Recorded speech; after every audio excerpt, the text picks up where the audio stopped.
Assalamualaikum warahmatullahi wabarakatuh. Perkenalkan, kita dari kelompok satu yang beranggotakan 4 orang, yaitu Abdullah Dwi Putro dengan NIM 194, Naufal Fazila dengan NIM 199, Muhammad Rashid dengan NIM 151, dan Ahmad Zidan dengan NIM 196.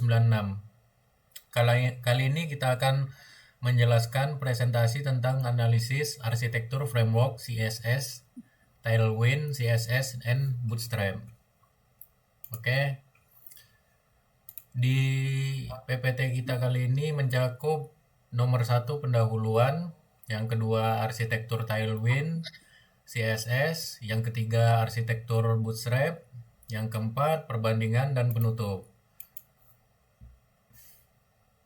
Informasi utama presentasi adalah analisis arsitektur framework CSS,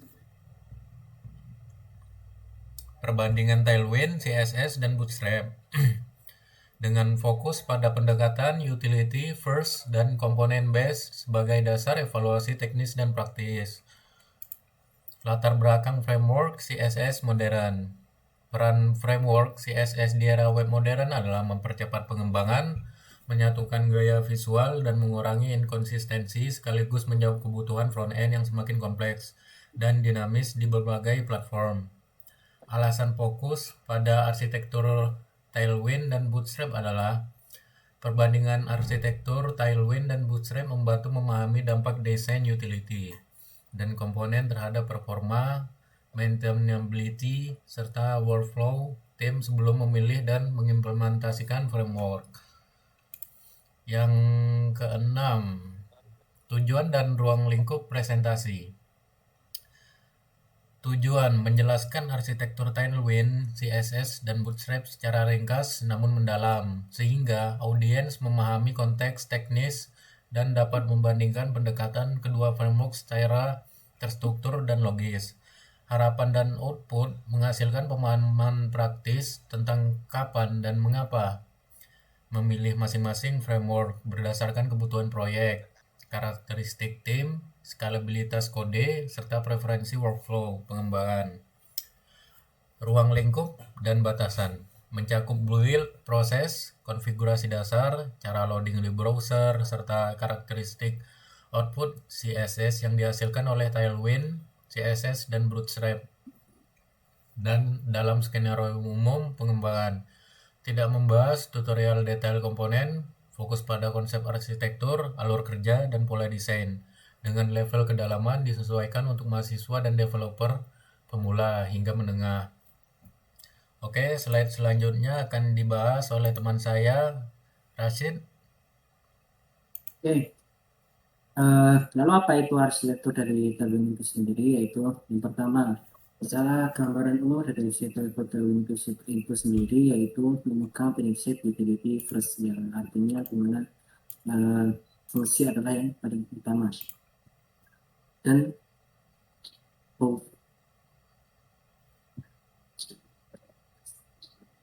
body block.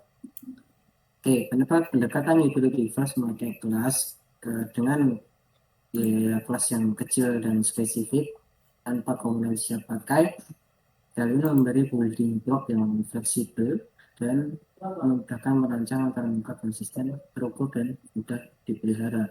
Nah, yang dimana untuk penggunaan ini sangat membuat elemen itu sangat kecil dan efisien. Lalu bagaimana proses build dan konfigurasi fleksibelnya? Yaitu CSS memiliki file final yang dihasilkan dari CSS. Nah, jadi CSS dari berasal dari itu tidak di-compile secara langsung dari kode kita, tetapi sebelum compile ke web user, maka dia akan dipanggil secara mandiri. Jadi akan membentuk CSS file CSS sendiri yang lebih kecil. Oke, arsitektur sebelumnya dulu, kembali dulu. Nah, arsitektur ini mendukung desain sistem yang tinggi, default, sambil menjaga kinerja dan file secara lebih efisien. Oke, next.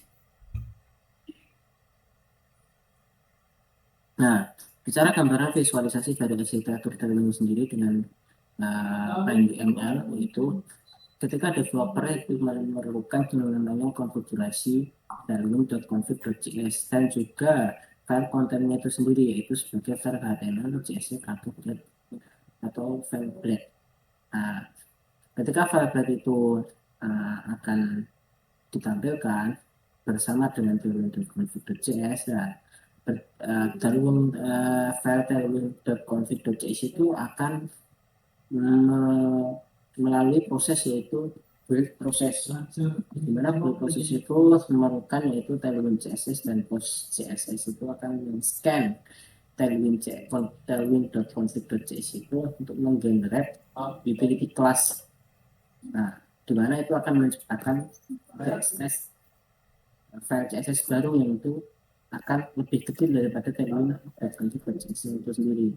Nah, barulah setelah itu webnya yang berasal dari file content itu, yaitu HTML, itu akan ditampilkan bersama dengan generated panel CSS file-nya, sehingga untuk sebagai web client yang sudah ya, seperti sering kita lihat. Oke, lanjut. Melalui proses Tailwind, yaitu dari segmen hingga outputnya, dari tahap persiapan dan konfigurasi, biasanya akan menginstal dulu Tailwind via npm. Di sini kita sering develop adalah npm install. Nah, di situ kita akan menginstal Tailwind-nya seperti fat dan atau bundle-nya juga seperti fat atau webpack. Lalu mengatur konfigurasi page file dan HTML yang akan di-scan untuk membuat kelas yang bagaimana dengan tahap kompilasi dan akhirnya cara dari Tailwind CLI yang kita lihat tadi, Tailwind CLI dan post JS itu akan men-scan file yang tadi kita buat, yaitu dari file konten itu sendiri HTML dan file Tailwind.config.js itu. Nah, dengan itu maka GIT compilernya akan membangun CSS yang secara spesifik membentuk kelas-kelas yang sudah dipanggil dan tidak akan membentuk kelas-kelas yang tidak digunakan. Nah, lalu pada tahap selanjutnya itu purge dan minify menghasilkan satu sebelumnya lalu purge dan minify menghasilkan satu atau beberapa file CSS yang siap di deploy, dan artinya kita bisa melihat web yang sudah siap pakai. Oke, next. Oke, lalu bagaimana dengan peran Tailwind.config.js dalam arsitektur Tailwind itu sendiri? Dalam siklus kustomisasi file desain di Tailwind.config.js, file ini dan file Tailwind.config.js ini sebagai pusat pengaturan, yaitu sebagai pusat pengaturan spacing, tapi itu breakpoint antara lainnya. Semua kustomisasi itu tersentralisasi, yang artinya itu cuma hanya pada satu tempat saja, sehingga pengembangan UI itu akan lebih mudah dan terukur dan sistematis dan mudah. Lalu peran Tailwind.config juga bermanfaat pada siklus konsistensi plugin sekarang kedekasnya. Konfigurasi plugin, varian dan GIT dan content pack menjadi satu siklus compile kalian, jadi menjadi single source of the design, yang dimana dia hanya cukup mengambil satu source atau sumber desain yang memperkuat konsistensi dan mendukung skalabilitas aplikasi, di mana lebih mudah untuk develop dan sumbernya yang sedikit. Oke, lanjut. Lanjut, Mas. Oke. Karakteristik output dari CSS Tailwind itu kecil dan spesifik, di mana yang artinya karakter output dan mekanisme approach menghasilkan CSS yang sangat kecil dan hanya berisi kelas-kelas yang dapat dipakai dan menghapus kelas-kelas yang tidak atau tersebut sampai yang perlu digunakan. Lalu ada dampak performanya dengan aplikasi arsitekturalnya, CSS lebih cepat dalam loadingnya dan meningkatkan performa pada sisi klien. Arsitektur ini menggabungkan desain sistem utilitas sebenarnya lebih mudah, utilitas berarti fungsinya akan lebih bagus dengan optimalisasi yang lebih agresif di fase untuk efisiensi material. Lalu bagaimana dengan perbandingan dan ukuran CSS default yang artinya CSS yang kita setting dengan CSS yang akan di deploy pada tahap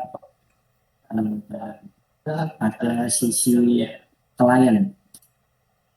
Memang secara tipikal file CSS Tailwind default bisa berukuran ratusan MB hingga kurang dari 1 MB. Itu tentu bisa lebih dari 1 MB, lebih dari tapi hal itu akan berbeda pada sisi klien yang dimana produksi CSS file itu akan menyusut secara drastis karena memang berbeda sekali ketika memanggil kelas yang berasal dari sisi klien, yang dimana dia akan membentuk file CSS file itu yang sudah diringkas oleh CLI dan post CSS itu sendiri. Oke, jadi secara garis besar yaitu cara kerja dari platform lokal itu dimana developer itu memperlukan dua komponen yaitu file content yang peduli dan file dari platform CSS-nya. Dimana developer itu menemukan gaya visual dengan berbagai utilitas CSS pada file content. Dan dimana apabila kita gunakan pattern itu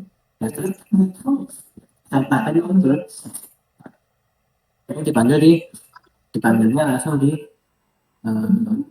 file kontennya.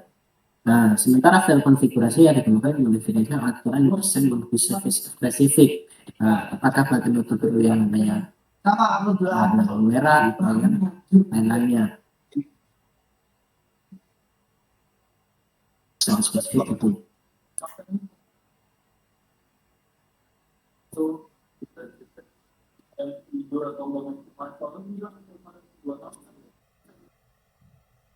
Jir.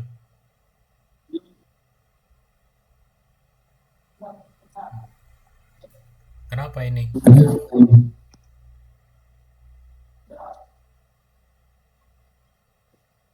Spesifik dan atau custom.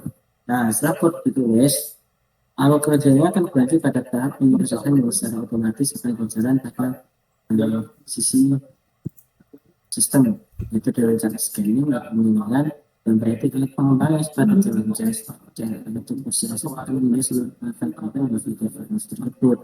Bagaimana itu akan menghasilkan yaitu file CSS yang baru. On-demand generation system, di mana sistem akan mencari kelas apa saja yang bisa dipanggil oleh developer secara otomatis. Dan itu akan membangun atau generate atau CSS yang hanya untuk kelas-kelas yang digunakan dalam tersebut. Tapi kita punya sesuatu yang benar-benar berguna akan terkomplain atau terjadi, tapi sekarang proses itu berapa kita oke. Lalu output optimization-nya yaitu hasil dari proses ini menciptakan CSS yang baru, yang dimana itu akan berbeda pada sisi klien. Nah, yang dimana prosesnya bisa optimal berisi dari beberapa kapasitas sehingga logiknya akan lebih ringan. Oke, lalu proses ini berakhir pada user yang melakukan website yang tidak hanya melakukan proses benar, tapi dimana sistem itu masih dengan dan siswa yang sangat kecil. Oke, selanjutnya akan disampaikan oleh teman saya. Oke, selanjutnya arsitektur Bootstrap. Gambaran umum arsitektur Bootstrap itu, Bootstrap mengusung pendekatan komponen base dilengkapi utility class, memasukkan CSS dan JS precompiled yang stabil untuk konsistensi tampilan serta kemudahan integrasi lintas proyek. Implikasi pada penggunaan pendekatan opinionated dengan tampilan default khas Bootstrap memudahkan prototyping cepat. Sangat cocok untuk aplikasi kebutuhan standar yang membutuhkan komponen siap pakai seperti button, card, dan navbar. Ini visualisasi arsitektur Bootstrap dengan PyML. Ini dimulai dari developer membuat file dan menyisipkan kelas-kelas Bootstrap seperti constraint, button, primary, dan lain-lain. Nah, dalam file HTML file ini berfungsi sebagai seperti kerangka untuk memanggil kelas-kelas Bootstrap CSS maupun Bootstrap JS. Nah, untuk Bootstrap CSS ini untuk menangani tata letak, warna, dan tipografi agar tidak menarik secara otomatis. Lalu untuk Bootstrap JS menginput elemen interaktif seperti drop down, modal, dan atau carousel. Lalu ada browser engine. Ini adalah seperti mesin di mana ketiga file tadi di render dan akan menampilkan visual yang bagus untuk para pengguna. Lalu cara kerja Bootstrap di client side. Yang pertama, alur pemanggilan dan penerapan style. Developer memuat Bootstrap via CDN atau file lokal. HTML memakai kelas komponen dan utility, lalu browser menggunakan CSS dan JS Bootstrap satu kali di awal pemrosesan. Lalu proses rendering dan aktivasi komponen. Engine browser mempersing CSS, menerapkan style ke DOM, lalu JavaScript Bootstrap mengaktifkan komponen interaktif seperti modal dan dropdown tanpa memerlukan proses build tambahan. Recompile components dan Bootstrap. Komponen siap pakai di Bootstrap CSS. Bootstrap CSS mengemas style standar untuk tombol, navigasi, form, grid, sehingga developer cukup menempelkan class bawaan tanpa harus menulis CSS dasar itu sendiri. Efisiensi keterbatasan bagi visualnya, mempercepat pembuatan layout responsif, namun banyak CSS tidak terpakai tetap terkirim ke browser. Ditampilkan visual berkas navbar dan grid sebagai ilustrasi. Dan browser engine dalam masalah Bootstrap. Pemrosesan CSS oleh browser engine. Browser memuat dan memproses seluruh Bootstrap CSS tanpa filtering, mengandalkan mekanisme cascade dan specificity untuk menentukan style akhir elemen pada halaman. Lalu dampak terhadap kinerja dan implementasinya. Implementasi menjadi sederhana dan langsung, namun ukuran file CSS cenderung lebih besar. JavaScript Bootstrap memakai event dan DOM API untuk menyediakan fungsi interaktif. Garis besar cara kerja Bootstrap. Developer memanfaatkan Bootstrap sebagai blueprint dalam membangun antarmuka web tanpa harus menulis kode CSS dari nol. Proses ini cukup dilakukan dengan class yang spesifik pada file HTML. Saat file tersebut dijalankan di browser, secara otomatis sistem akan menghubungkan elemen-elemen yang ada dengan library Bootstrap CSS itu untuk desain visual, dan untuk Bootstrap JS itu untuk fungsional interaktif. Setelah ketiga komponen utama tersebut dimuat, browser engine akan menjalankan 3 tugas intinya, yaitu yang pertama parsing, membaca dan menerjemahkan struktur kode HTML serta aturan gaya CSS. Lalu yang kedua ada styling, menerapkan desain tata letak tipografi sesuai dengan kelas Bootstrap yang dipanggil. Dan yang terakhir adalah execution, menjalankan logika JavaScript untuk komponen interaktif seperti dropdown, modal, atau carousel. Nah, proses ini berakhir pada user yang dapat menikmati website dengan tampilan yang rapi, estetis, dan responsif di berbagai perangkat, baik desktop maupun mobile. Lalu selanjutnya akan dibaca oleh teman saya, Zidan Nagil. Silakan. Oke, yang keempat adalah perbandingan dan penutup. Tailwind versus Bootstrap. Di Tailwind ada 3 macam, yaitu dimensi proses teknis, dimensi output CSS, pendekatan arsitektur. Yang pertama, dimensi proses teknis, Tailwind mengandalkan proses build dan scanning kelas sehingga hanya utilitas yang terpakai masuk ke CSS final. Berbeda dengan Bootstrap yang umumnya diambil langsung dari CDN atau file precompiled. Lalu ada dimensi output CSS.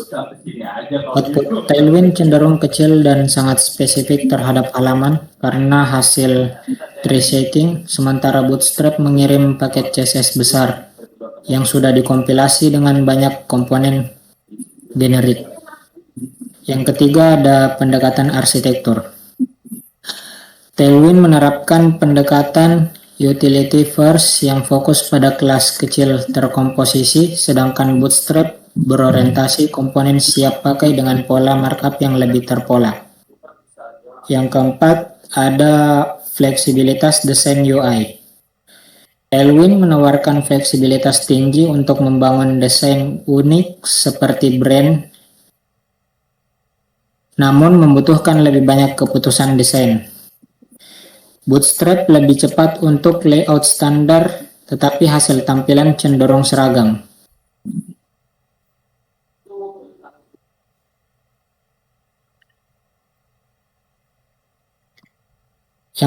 Yang kelima ada kompleksitas tooling. Tailwind membutuhkan konfigurasi tooling build seperti node, bundler, dan proses build berulang, sedangkan Bootstrap dapat dijalankan hanya dengan file HTML dan tag link ke CDN atau file lokal. Yang keenam ada implikasi penggunaan. Tailwind lebih cocok untuk tim yang siap mengelola pipeline build modern, sementara Bootstrap menguntungkan untuk prototipe cepat, kayak proyek sederhana atau lingkungan dengan batasan tooling. Next. Dampak arsitektur terhadap workflow developer ada 3. Yang pertama ialah efektivitas workflow dengan Tailwind CSS membutuhkan setup awal melalui NPM, konfigurasi dan proses build, namun memberikan efisiensi besar untuk proyek berskala besar dengan kebutuhan desain sangat custom dan performa terukur. Yang kedua ada efektivitas workflow dengan Bootstrap. Setup sangat mudah dan cepat, ideal untuk prototipe maupun aplikasi sederhana. Menawarkan konsistensi melalui komponen baku, namun kustomisasi mendalam seringkali lebih kompleks dan memakan waktu. Yang ketiga, pertimbangan strategis untuk tim developer. Pemilihan framework perlu melihat kemampuan tooling tim, kebutuhan fleksibilitas desain, standar konsistensi UI, serta target performa aplikasi agar workflow tetap ramping dan berkelanjutan. Next. Yang terakhir ada rekomendasi dan kesimpulan akhir. Ringkasan perbandingan dan rekomendasi praktis. Tailwind unggul dalam fleksibilitas utilitas, sementara Bootstrap kuat untuk komponen siap pakai. Pilih Tailwind untuk kontrol detail, sementara Bootstrap untuk percepatan pengembangan standar. Lalu ada pentingnya pemahaman arsitektur dan langkah lanjut. Memahami arsitektur membantu memilih framework yang selaras kebutuhan tim. Lanjutkan eksplorasi dengan bundler modern, optimasi performa, dan diskusi pengalaman nyata pengguna keduanya. Stop. Pause dulu. Nah, gimana cara kerjanya itu? Pertama, bentuk objek kita harus menunjukkan pada ketentuan CSS itu pada dan file content itu sendiri. Gedein suaranya dikit, Kim. Dari file konten. Oke.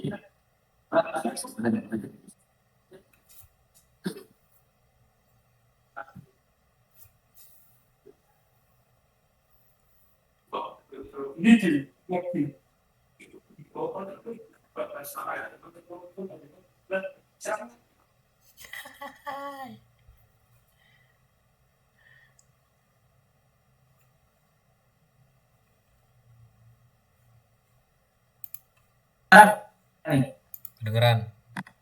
Oke. Oke. Biasa. Oke. Tentu saja kita akan melihat contoh dari Tailwind CSS itu sendiri yang pada kelas ini seperti apa. Tentu saja yang pertama kita harus menampilkan yang namanya meng-source atau yang dimana menghubungkan dengan Tailwind itu sendiri dan menggunakan beberapa dalam Tailwind CSS ini sebagai dengan penggunaan Tailwind itu sendiri. Nah, setelah itu baru kita akan mengkonekkan dari Tailwind itu. Oke. Lalu bagaimana cara penggunaannya? Nah, dari penggunaannya yang pertama itu dari kontak ini. Nah, dari kontak ini kita hanya cukup dengan mengirim yang kelas dengan teksnya seperti apa, berapa besarnya berapa, dan berapa akan itu foto yang garis itu garis luar dan membentuk rounded XL. Dia akan membentuk namanya cekungan. Oke. Lanjut. Ini ada sistem yang bentuknya seperti rating.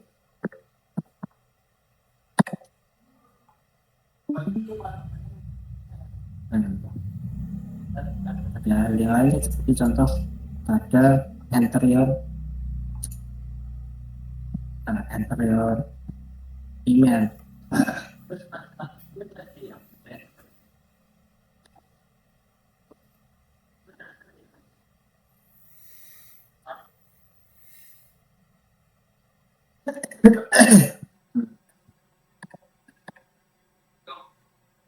Form actionnya dia menggunakan action dengan index PHP, metodenya dia post yang alias mengirimkan dengan kelas yaitu kelas flag yang apa yang dipanggil dari Tailwind itu sendiri yaitu flags get tab dengan itemnya di berada di tengah. Jadi selanjutnya terus bagaimana selanjutnya terus dan ada berapa mungkin ini kita image zero data collection get started dan lain-lain. Lalu cukup hanya dengan mengambil kelasnya saja, tidak perlu yang namanya menggunakan murni dari CSS itu sendiri, sehingga akan tampilannya lebih bagus dan lebih responsif, lebih modern.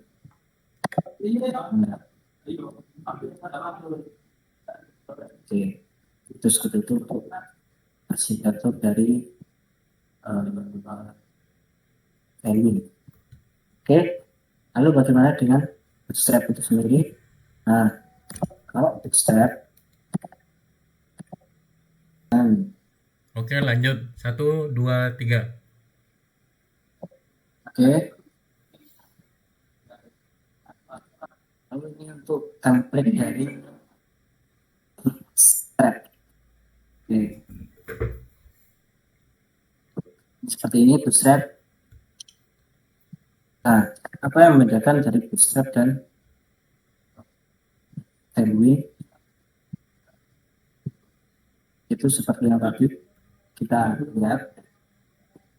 Bootstrap itu seperti blueprint, yang dimana kita benar-benar mengambil banyak kelas. Nah, disitu kayak seperti kayak apa namanya suatu hal yang mungkin kurang digunakan pada suatu web sehingga menjadi agak berat. Karena dia mengambil semuanya. Kalau sedangkan Tailwind dia akan hanya sekedar mengambil kelas-kelas yang diperlukan. Contoh di sini daftarnya isinya apa? Daftar dia perlu menggunakan yang namanya pemanggilan kelas nav item. Sedangkan kalau di Tailwind dia mungkin menggunakan sintaks yang lain untuk mendapatkan hal yang sama.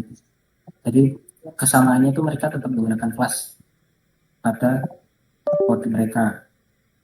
Jadi framework mereka hampir sama. Tapi bedanya cuma pada arsitekturnya yang dimana Tailwind itu lebih ringan, sedangkan Bootstrap itu seperti mengambil sifat orang lain sehingga akan menjadi lebih berat karena banyak kelas-kelas yang dipakai tanpa perlu disebutkan. Itu ini salah satu contoh apa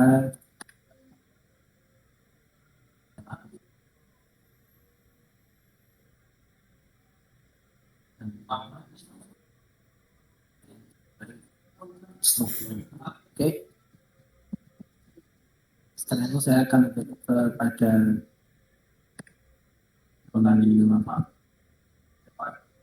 yang pada Mas Agil. Oke, terima kasih. Ya, Penutupan. penutupan. Sekian, terima kasih atas presentasi kelompok 1. Jika ada salah, mohon dimaafkan. Wabillahi taufiq wal hidayah. Wassalamualaikum warahmatullahi wabarakatuh. Waalaikumsalam warahmatullahi wabarakatuh.